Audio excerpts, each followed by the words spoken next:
بچے تھے حضرت صاحب کے کیا وفات پائی بول سے اتنے بچے تھے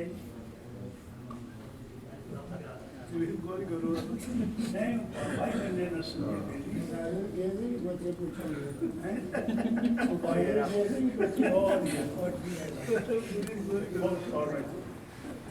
نے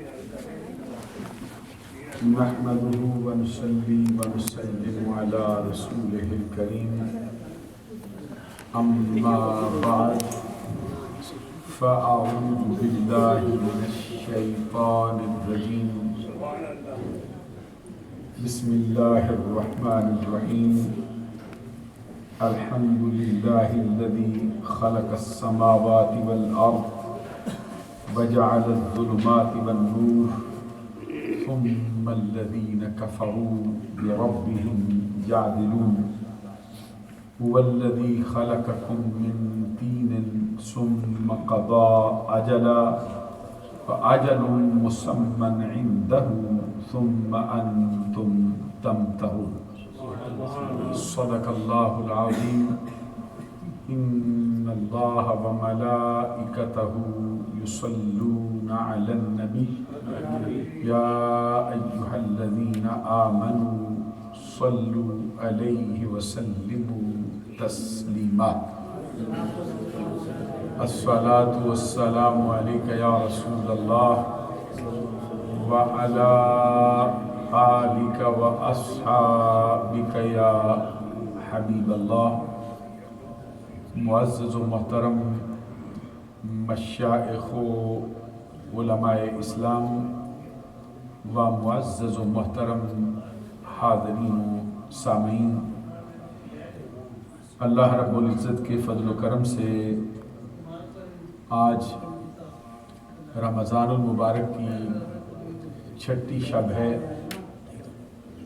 5 روزے امت محمدیہ پایہ تکمیل تک پہنچا چکی ہے. آج چھٹے روز کی نماز تراویح ہم ادا کرنے والے ہیں. ہمارے ہاں آج نماز تراویح میں قرآن مجید کا جو حصہ تلاوت کیے جانے کا امکان ہے وہ سورۃ الانعام ہے.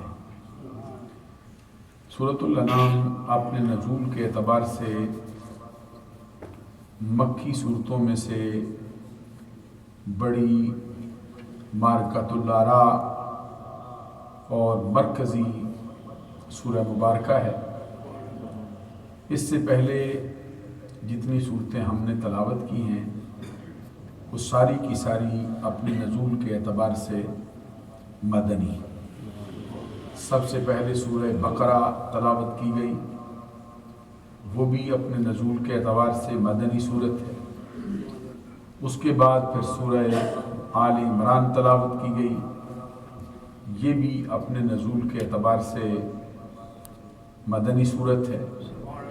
اس کے بعد پھر سورۃ النساء تلاوت کی گئی، یہ سورہ مبارکہ بھی اپنے نزول کے اعتبار سے مدنی ہے.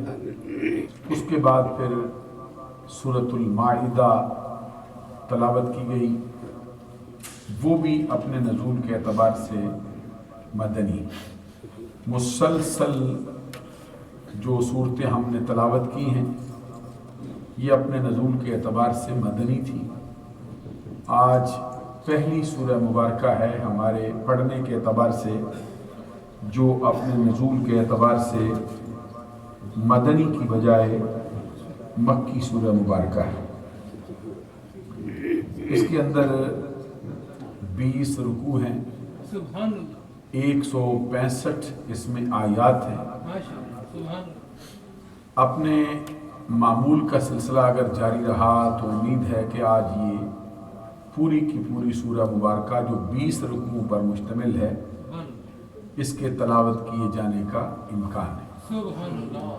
اس سورہ مبارکہ میں 3100 کلمات ہیں اور 12900 کے قریب 12935 اس میں حروف.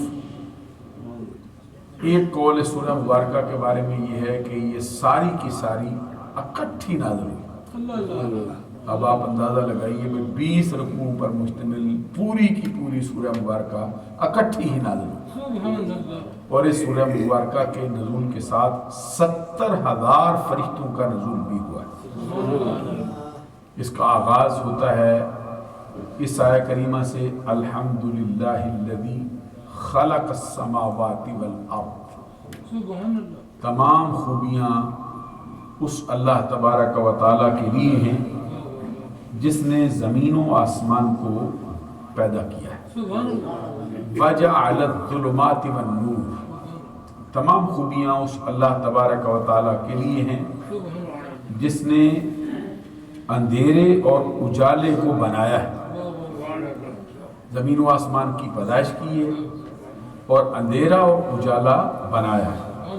ثم الذین کفروا بربہم یعدلون، اور لوگوں کا حال کیا ہے کہ پھر وہ لوگ جو کافر ہوئے ہیں وہ اوروں کو اپنے رب کا شریک ٹھہرا رہے ہیں۔ بڑی عجیب قسم کی بات ہے کہ وہ رب جس نے آسمان بنایا ہے، وہ رب جس نے زمین بنائی، وہ رب جس نے آسمانوں میں ستاروں کے چراغ جلا دیے، وہ اللہ تبارک و تعالیٰ جس نے سورج کو چمک عطا فرمائی، وہ اللہ تبارک و تعالیٰ جس نے چاند کو سورج سے فیض لے کر آگے تقسیم کرنے والا فرمایا، وہ اللہ تبارک و تعالیٰ جس نے تم کو پیدا کیا ہے، وہ اللہ تبارک و تعالیٰ جس نے تمہارے آباء و اجداد کو پیدا کیا ہے، وہ اللہ تبارک و تعالیٰ جو ایک بیج سے ایک بہت بڑا تناور درخت پیدا فرما دیتا ہے، وہ اللہ تبارک و تعالیٰ جو پانی کی ایک بوند سے اتنا تنومند انسان پیدا فرما دیتا ہے، اللہ تبارک و تعالیٰ جس نے اندھیرا بنایا ہے پھر روشنی بنائی ہے، نور بنایا ہے اور ظلمت بنائی ہے، لوگوں کا حال یہ ہے کہ اس کا شریک ٹھہرا رہے۔ یہ اللہ تبارک و تعالیٰ نے بطور تعجب یہ بات فرمائی ہے، عجیب قسم کے لوگ ہیں۔ آگے فرمایا هو الذی خلقکم من طین، وہ اللہ تبارک و تعالیٰ وہ جس نے تم کو مٹی سے پیدا کیا ہے، ثم قضا اجلا، اور پھر تمہاری ایک میعاد کا حکم مقرر کر دیا ہے، یہ تمہاری ایک عمر کا ایک معاملہ جو ہے اللہ تبارک و تعالیٰ نے اس کا فیصلہ فرما دیا، وَأَجَلٌ مُّسَمًّى عِندَهُ، اور وہ وعدہ مقررہ وعدہ اس کے ہاں ہے۔ تمہارا حال کیا ہے؟ ثُمَّ أَنْتُمْ تَمْتَرُونَ، پھر تم اس میں شک کر رہے ہو۔ اور اللہ تبارک و تعالیٰ کی شان یہ ہے وَهُوَ اللَّهُ فِي السَّمَاوَاتِ وَفِي الْأَرْضِ، اللہ تبارک و تعالیٰ وہ اللہ ہے جو آسمانوں میں ہے اور زمین میں ہے، اپنے شیان شان، یعلم سرکم وجہرکم ویعلم ما تکسبون، یعلم ما تکسبون، جانتا ہے جو تم چھپا کے کرتے ہو، جانتا ہے جو تم اعلانیہ کرتے ہو، تمہارے چھپے ہوئے کو جانتا ہے، تمہارے ظاہر کو جانتا ہے، تمہاری زبان پہ جو کلمہ آتا ہے اس کو معلوم ہے، تمہارے دل میں خیال آتا ہے اس کو معلوم ہے، تمہارے دماغ میں تصور گھومتا ہے اس کو معلوم ہے، یہ اللہ، اور یہ بھی جانتا ہے جو کچھ تم کرتے ہو، اندھیری رات کے اندر کچھ کرو معلوم ہے، 7 کوٹھریوں کے اندر بند دروازے کر کے کرو اس کو معلوم ہے، دور دراز جنگلوں میں جاؤ، دور دراز صحرا کے دور کسی کونے میں کوئی فعل کرو اس کو معلوم ہے۔ یہ اللہ تبارک و تعالیٰ کی وحدانیت کا اعلان ہو رہا ہے، اور یہ بھی فرمایا گیا، بعض روایات میں یہ بات آئی ہے کہ قیامت میں دن گزرنے کے بعد جنت میں اللہ تبارک و تعالیٰ جنتیوں کو جو نغمہ سنائے گا ان میں یہ ہے کہ حضرت داؤد علیہ السلام کی زبان سے بھی سنا جائے گا، اور حضرت داؤد علیہ السلام کی زبان کے بعد پھر اللہ فرمایا کہ اس سے بھی بہتر آواز ہمارے کارخانہ قدرت میں وہ سناتے ہیں۔ لوگ حیران ہوں گے کہ یہ لحن داؤدی تو مشہور ہے، اس جیسی آواز کس کی ہو سکتی؟ تو اللہ فرمائے گا پھر اب میرے محبوب محمد عربی کو آواز دو، وہ پڑھیں گے۔ تو جنت میں پھر حضور نبی اکرم صلی اللہ علیہ وسلم پہلے سورہ یاسین کی تلاوت کریں، اور فرمائیے کیسا معاملہ ہے، اور پھر حضور نبی اکرم صلی اللہ علیہ وسلم اس کے بعد پھر سورہ طٰہٰ کی تلاوت فرمائیں، تو جب سارے لوگ سنیں گے ان پر عجیب و غریب کیفیت طاری ہو جائے گی، وجد طاری ہوگا انسانوں پر، بلکہ زمین جو جنت کی ہوگی اس پر بھی وجد آ جائے گا۔ سرکار دو جہاں صلی اللہ علیہ وسلم کے پڑھنے کا یہ حال اثر ہوگا۔ اس کے بعد اللہ تبارک و تعالیٰ فرمائے گا اس سے بھی ایک بہتر آواز ہے ہماری۔ لوگ حیران ہوں گے، بھائی داؤد علیہ السلام سے بہتر تو آواز ہوئی سرکار کی۔ معلوم ہو گیا سب کو کہ اللہ تبارک و تعالیٰ کے پیارے نبی کی آواز ہے جو داؤد سے بہتر ہے۔ اب سرکار سے بہتر کس کی آواز ہو سکتی ہے؟ اس سے اچھا کون پڑھ سکتا ہے؟ اللہ تبارک و تعالیٰ فرمائے گا ایک ہے۔ پوچھا جائے گا وہ کون؟ تو رب ذوالجلال پھر خود تلاوت فرمائے گا۔ اور جو اللہ تبارک و تعالیٰ جنت میں تلاوت فرمائے گا قرآن مجید کے جس حصے کی اپنی زبان قدرت سے، وہ سورۃ الانعام، یہ جو آج پڑھی جانے والی ہے ہمارے سورۃ الانعام۔ انعام جانوروں کو کہا جاتا ہے، چوپایوں کو کہا جاتا ہے۔ یہ جو قرآن مجید کی ایک آیت میں اولئک کالانعام بل ہم اضل، یہ انسان جو چلتے پھرتے دکھائی دیتے یہ مثل جانوروں کی، ان کا یہ حال ہے مثل جانوروں کی۔ جس طرح جانوروں کا کام ہے کھایا پیا ختم، انتظار کیا صبح سے شام، شام سے پھر صبح، نہ کام نہ کاج، اناج کا مسئلہ ہے کھایا فضلہ خارج کیا، بچے پیدا کیے، شہوت کی، ختم، یہ جانوروں کا کام ہے۔ تو قرآن مجید میں اللہ فرماتا ہے اولئک کالانعام، یہ جو فساق ہیں، فجار ہیں، اللہ کے نیک بندوں کی بات نہیں، مومن متقی ان کے تو معاملے ہی اونچے۔ وعباد الرحمن الذین یمشون علی الارض ہونا واذا خاطبهم الجاہلون قالوا سلاما والذین یبیتون لربهم سجدا وقیاما والذین یقولون ربنا اصرف عنا عذاب جہنم ان عذابها کان غراما انها ساءت مستقرا ومقاما والذین اذا انفقوا ولم يسرفوا ولم يقتروا وكان بین ذلك قواما۔ یہ اللہ کے بندوں کی شان ہے۔ اہل ایمان کے لیے فرمایا قد افلح المؤمنون الذین هم فی صلاتهم خاشعون والذین هم عن اللغو معرضون والذین هم للزکاة فاعلون والذین هم لفروجهم حافظون الا علی ازواجهم و ما ملکت ایمانهم فانهم غیر ملومین۔ یہ اللہ کے نیک بندوں کی شان جگہ جگہ بیان کی اللہ تبارک و تعالی، ان کا مرتبہ اونچا ہے، دونوں جہانوں میں کامیاب، لغو سے بےہودہ سے اعراض کرتے ہیں، اپنے شرمگاہوں کی حفاظت کرتے ہیں، نماز میں خشوع و خضوع عاجزی انکساری کی حد کر جاتے ہیں، زکوٰۃ کو اس کے وقت پہ ادا کرنے والے لوگ۔ اللہ کے نیک بندوں کا کیا کہنا ہے؟ فرمایا جو فساق ہیں، فجار ہیں، شریعت کا دامن تار تار کرتے ہیں، محمد عربی کے فرمان کو اس قابل نہیں سمجھتے کہ اس پہ عمل پیرا ہو، اپنی من مانی کرتے۔ فرمایا یہ تو جانوروں کی مثل ہے۔ اور یہاں پر بھی یہ بس نہیں کیا، آگے فرمایا اولئک کالانعام بل ہم اضل، ان کا حال یہ ہے کہ یہ جانوروں سے بھی گمراہ ہیں۔ حضرات غور فرمائیے، انسان اللہ تبارک و تعالیٰ آپ کہتے ہیں بھائی ان میں سے جو لوگ انسانیت کے ضابطے کو چھوڑ دیتے ہیں ان پر پھر جانوروں کا اطلاق ہوتا ہے، بلکہ جانور تو پھر کسی کام کے فائدہ ہو جاتا ہے کسی کو، ان سے وہ دودھ پی لیتا ہے ان کا، کوئی ان سے کوئی اور کام لیتا ہے، کھیتی باڑی کا کام لے لیتا ہے۔ تو فرمایا بل ہم اضل، ان کا حال یہ تو ان سے بھی گمراہ ترین ہے۔ یہ سورۃ الانعام، یہ اس کے اندر جانوروں کا تذکرہ بہت سے مقام پہ آیا، اور بہت سے مقام پر لفظ الانعام آیا۔ ایک مقام پر یہ 4 جوڑوں کا تذکرہ کیا ہے، یہ ایک جوڑا بھیڑ کا ہے، ایک جوڑا بکری کا ہے، ایک جوڑا اونٹ کا ہے، ایک جوڑا گائے کا ہے۔ ثمانیۃ ازواج من الضأن اثنین ومن المعز اثنین، یہ فرمایا اللہ تبارک و تعالیٰ نے ومن الابل اثنین ومن البقر اثنین، یہ ان میں سے ایک جوڑا اونٹ کا ہے، ایک جوڑا گائے کا ہے، اور اس سے پہلے یہ فرمایا ایک جوڑا بھیڑ کا، ایک جوڑا بکری کا۔ یہ 8 جانوروں کا تذکرہ اس کے اندر کیا گیا ہے۔ اور پھر سورہ مبارکہ میں جو بڑا مرکزی ترین مضمون ہے وہ یہ ہے کہ اللہ تبارک و تعالیٰ نے حضرت ابراہیم علیہ السلام کی پیدائش سے لے کر جوانی تک کا تذکرہ کر دیا۔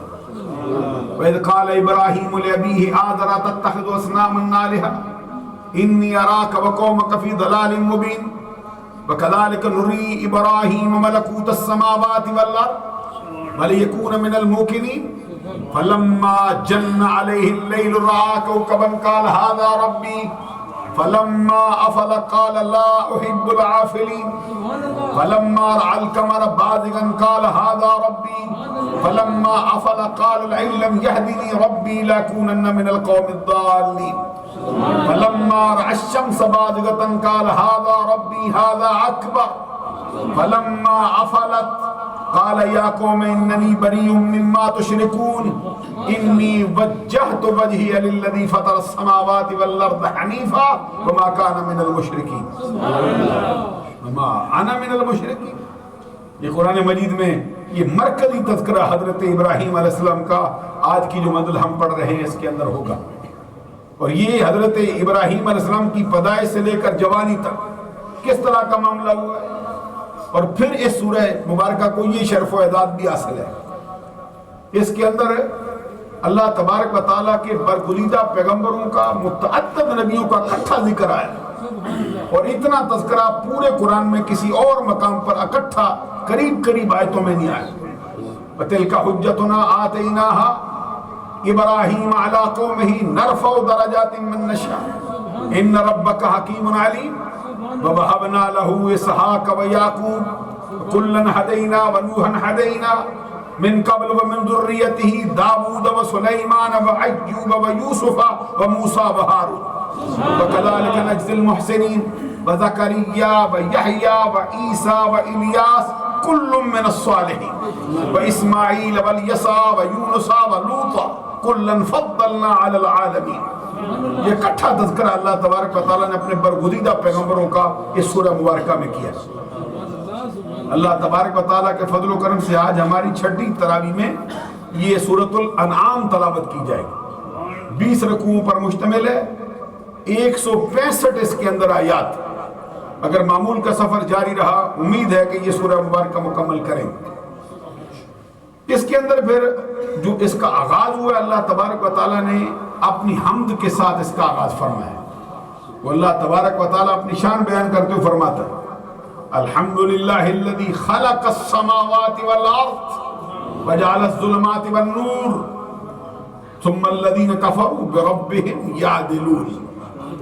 تمام خوبیاں اللہ تبارک و تعالیٰ کے لیے جس نے زمین و آسمان کی پیدائش کی، تمام خوبیاں اللہ تبارک و تعالیٰ کے لیے جس نے اندھیرا اور روشنی کو پیدا کیا۔ اب معلوم ہوا کہ نور کے مقابلے میں جو چیز آتی ہے، نور کی ضد، نور کا اپوزٹ، یہ اندھیرا ہے۔ جس طرح آج کل کہتے ہیں بھئی نور ہو تو بشر نہیں ہو سکتی، بشر ہو تو نور نہیں ہو سکتی۔ سوال یہ پیدا ہوتا ہے اگر تو یہ دو چیزیں ضد ہوں پھر تو جمع نہ ہوگی، تو اگر ان کا تعلق ضدین سے ہو ہی نہ سرے سے تو پھر اس پر اگر اللہ فرمائے بے اکٹھی نہیں ہو سکتی مان لیتے ہیں، اگر اللہ کا رسول فرمائے نہیں اکٹھے ہو سکتے نور و بشر مان لیتے ہیں، اگر کسی حدیث میں آیا ہو بھئی نور و بشر اکٹھے نہیں ہو سکتے مان لیتے ہیں، اگر کسی صحابی نے فرمایا بھئی نور و بشر اکٹھے نہیں ہو سکتے مان لیتے ہیں۔ تو اگر اللہ بھی نہ فرمائے، اس کا رسول بھی نہ فرمائے، کوئی صحابی بھی اپنی زبان سے یہ الفاظ صادر نہ کرے، یہ قرآن میں بھی نہ آیا ہو، حدیث میں بھی نہ آیا ہو، امت محمدیہ نے بھی اس پر اجماع نہ کیا ہو، تو پھر پابندی کون لگا سکتا؟ تو ہم یہ کہتے ہیں کہ اگر نور بشر کی ضد ہو تو صحیح ہے، بے اکٹھا نہیں ہو سکتا۔ تو اگر نور کی ضد ہو اندھیرا تو پھر ہم کہتے ہیں کہ ظاہر ہے دو چیزیں، ایک نور ہے اور ایک اندھیرا ہے۔ اگر نور نہ ہو تو پھر اندھیرا ہوگا، اگر اندھیرا نہ ہو تو پھر نور ہوگا۔ ذرا غور فرمائیں گے بات کی طرف۔ تو اب اللہ تبارک و تعالیٰ کے نبی کو کیا ماننا چاہیے؟ حضرات غور فرمائیے نا، اگر ان کو نور نہ مانے تو پھر کیا ہوں گے؟ بولیے نا، کیونکہ نور کی ضد ہے اندھیرا، نور کی ضد ہی ظلمت ہے۔ جہاں بھی پڑھو قرآن میں یہ فرمایا، جہاں نور کا ذکر کیا وہاں اندھیرے کا ذکر کر دیا۔ معلوم ہوا کہ کوئی بندہ نبی اکرم صلی اللہ علیہ وسلم کو معاذ اللہ اندھیرا مانے، پھر وہ مسلمان کیسے رہ سکتے؟ ضروری ہے کہ سرکار دو جہاں صلی اللہ علیہ وسلم کو اللہ تبارک و تعالیٰ کی عطاؤں سے نور کا عقیدہ رکھا جائے. اور اگر نور ہونا جائز نہ ہو تو نبی اکرم صلی اللہ علیہ وسلم ہاتھ اٹھا کے دعا مانگتے اللہ کی بارگاہ, اللہم اجعل قلبی نورا, اللہم اجعل بصری نورا, اللہم سمعی نورا, اے اللہ میرا دل نور کر دے. سبحان اللہ کہو. ہم کہتے ہیں اگر دل نور ہو ہی نہیں سکتا تو دعا مانگنے کا کیا مطلب؟ اگر آنکھ نور ہو ہی نہیں سکتی دعا مانگنے کا کیا مطلب؟ تو جو یہ کہتے ہیں کہ نور ہو بشر ہو تو نور نہیں ہو سکتا, نور ہو تو بشر نہیں ہو سکتا, ہم کہتے ہیں سرکار کی اس دعا کے بارے میں کیا کہو. انشاءاللہ العزیز ہماری گفتگو نماز تراویح کے بعد جاری رہے گی, یہاں سے ہی اس کا آغاز کریں گے. اللہ تعالی ہمارا حامی و ناصر.